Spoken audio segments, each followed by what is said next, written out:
Hello, this is Sandy with Sandy's Crafty Creations. Welcome to the second day of our 13 Frights of Halloween.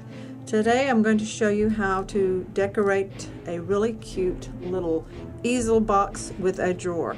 I've already done one up, but first I want to share with you that this particular design was created by Cristi at Paper Hoarder Disorder. You can go to her YouTube site to get the measurements and the exact instructions on how to make your box. You can also, occasionally she has the pre-cut kits of the chipboard and cardstock in her Etsy shop, so I will provide the links to those down below in the comment section of the description section of my video here, so that you can create your own little box. So what I'm going to do is show you how I'm decorating one today.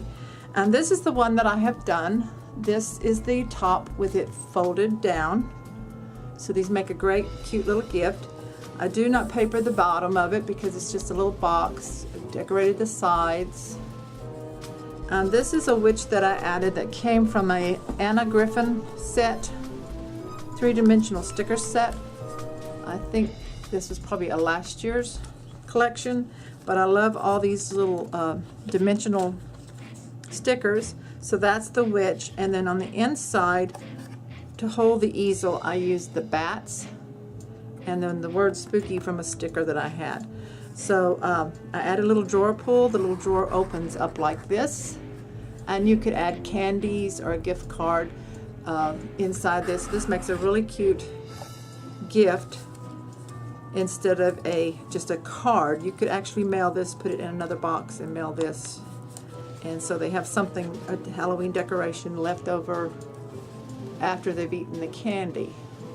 So this is a really cute idea, and thank Cristi for the idea. She took some other original easel box ideas and tweaked it to make it more sturdy. So this is what I'm going to tell you about, and then I'm going to decorate. What it is an outside cardstock drawer with chipboard sides and bottom to make it really stable, and that slides into another cardstock sleeve, and then you have your easel attachment, and the top part is also chipboard, so this makes it very stable. So I have pre-cut some papers. I'm going to keep this kind of short if I can, hopefully. And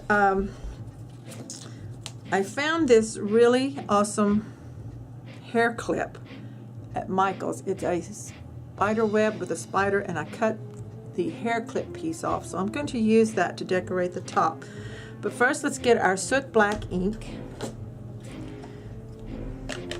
and we'll ink our papers. And I think I'm going to go ahead and use this black and white chevron pattern. This is from Pebbles 31 collection, and then I'm also using an American Crafts, American Crafts, I don't know if there's a name on that. I think the spooky, no, I don't think that's spooky, but anyway, it's American Crafts Hollow, sorry, American Crafts Haunted Hollow collection. There it is right there, American Crafts. And these, I believe, are new this year. American Crafts is for sure. And then the Pebbles 31 are the papers that I'm using.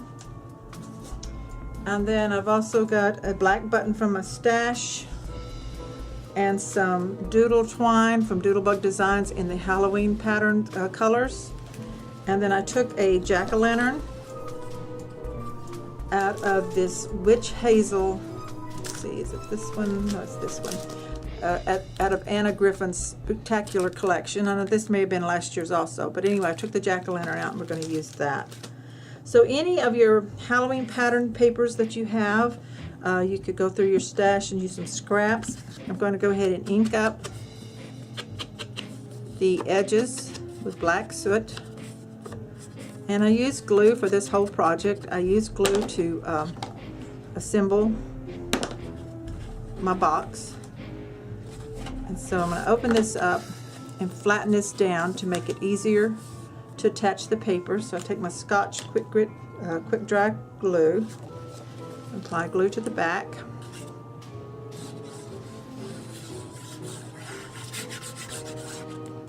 And let's attach this down onto the top. And I cut this about a 1/4 inch smaller, so we have about 1/8 of an inch on each edge showing the black. Burnish that to make sure it sticks down good, and on the corners here. And we're going to put the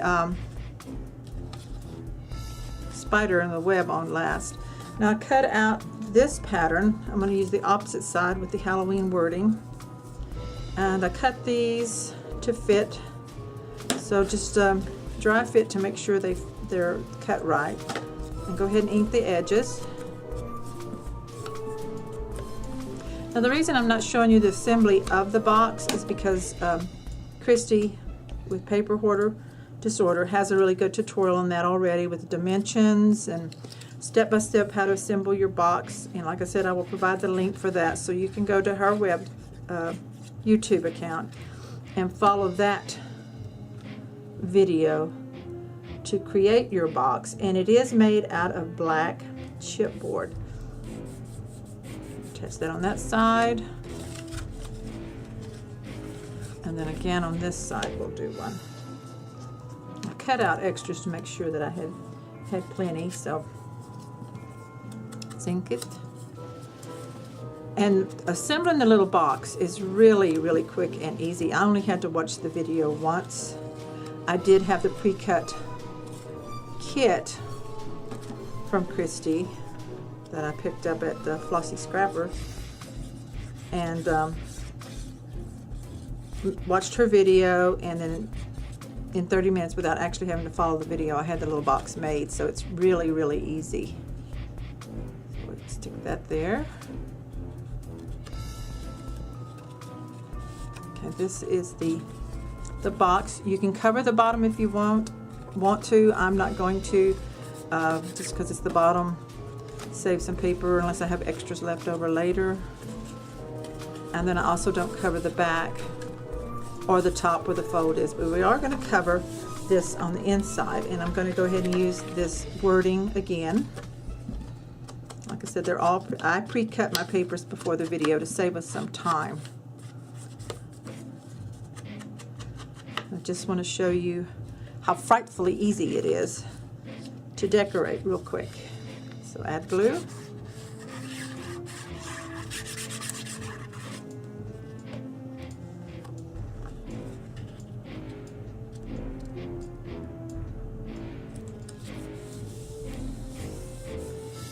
Like that. Okay, so let's set this aside. We have the outer part already papered, and we take the box. Now, again, no paper on the bottom because that's sliding in and out, but I do want paper on the inside bottom.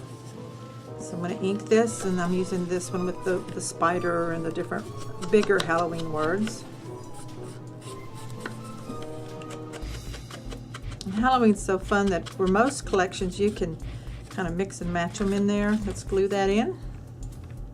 If you like the stars would be cute too. And let me just say that I am loving this cap that I got that fits onto my glue bottle. This is a medium size, and it has a cap closure to keep it from clogging up. This is fabulous, these lids. So let's stick this in and then burnish.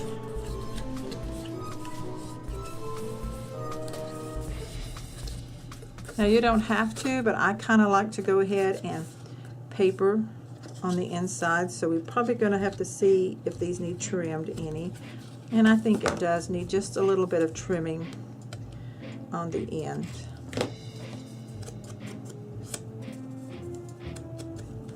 Because I want a little bit of that solid black of the box showing.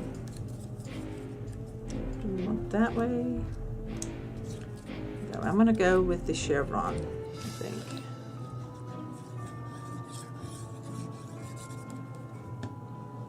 Slip that into the back here, just like that, and burnish it in. See it in there? And then on the other front, and again, I'm going to trim just a little bit off that, ink it.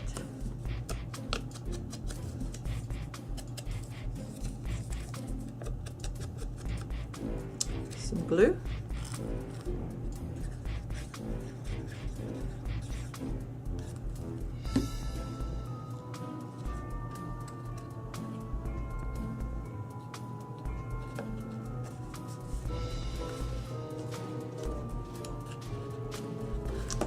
Just a tiny bit trimming.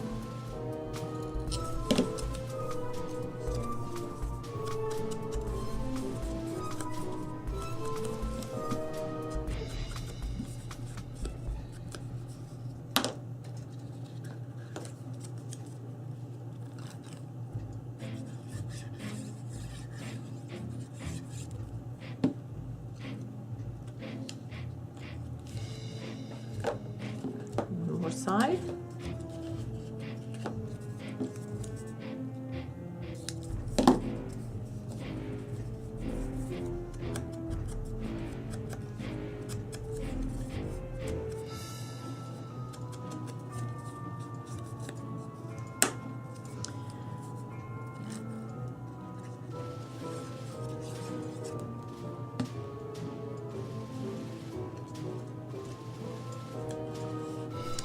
The inside's papered. Now we need to paper the outside, at least the front and the back. You can do the side if you want. I think for this one I'm going to leave it solid black, and I'm going to go ahead and go with the lettering words the same as what's on the outside of the box sleeve. Go ahead and ink both of these up.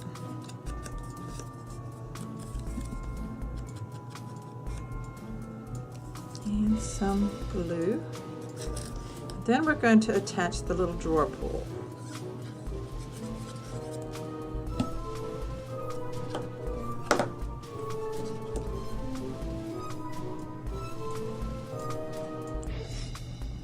Get it on straight, that helps. That's the front, and then the back. Double check if you're using lettering to make sure it's going the direction you want it to, so when you look at it, it's not upside down or sideways. Just like there. Okay, now we're ready to attach a drawer pull. Now I have these drawer pulls that I had with the little screw. I'm trying to think of the brand name. I don't have the packaging, so that escapes me. There's several different companies that carry little drawer pulls, because you can check for those, or you could use a button and a brad or something. Now I need to mark the center, approximate center of the drawer on the front, and I have a heck of a time getting these holes in straight, so it's not quite 4, almost. So I'm going to position it a little bit off the end here, and a little bit there, and I'm going to mark it here. In the center.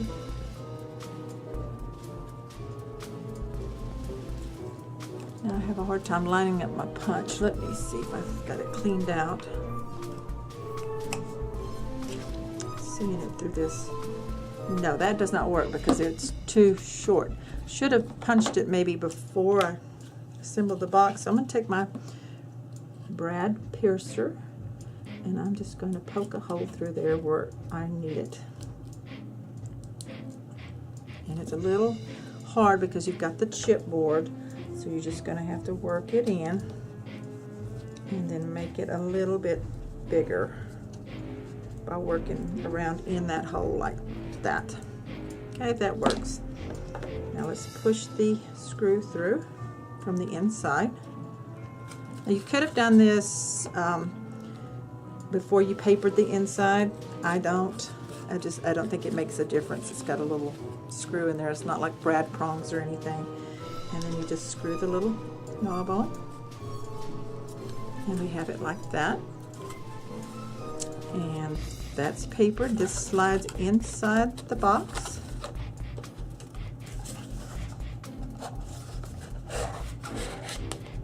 Got a little tight fit there. And now we're ready to decorate. Let's do the inside first. So I'm going to ink the jack-o'-lantern some around the edges with the black soot. So you can use just any kind of little fun Halloween thing that you find, and if you want, we can pop this up. So let me get some foam squares, foam dots. I'm going to put some on each side, one in the center.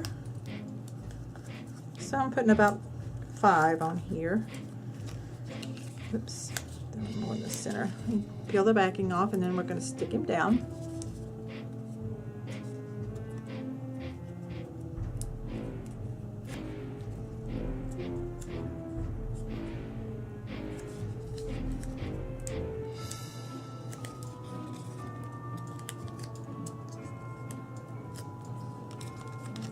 Kind of turn him a little angle like that. Now then, that would hold your easel open, or you can also add a button just for decorations. So I had planned to use this button to hold it. I think I'm going to put that right up there. So take some glue on the button, and I just threaded the twine through the button and then tied the little bow. Put that right there. So this kind of makes it cute and not so scary, right? And now for our spider piece. I'm going to take some super duper glue, some quick grip, Beacon's quick grip. It really holds stuff, but I hate to use it sometimes because it's so messy, so you have to be careful. And I'm going to put it on this plastic clip where the spider is, a little bit on the webbing underneath the spider. And we're going to turn it. I'm doing like that. And hold that on for just a few minutes to let him dry good. And that is our decorated easel Halloween drawer box. Just like that. So thank you for watching, and I hope you'll join me again tomorrow for another 13 Frights of Halloween. Thanks.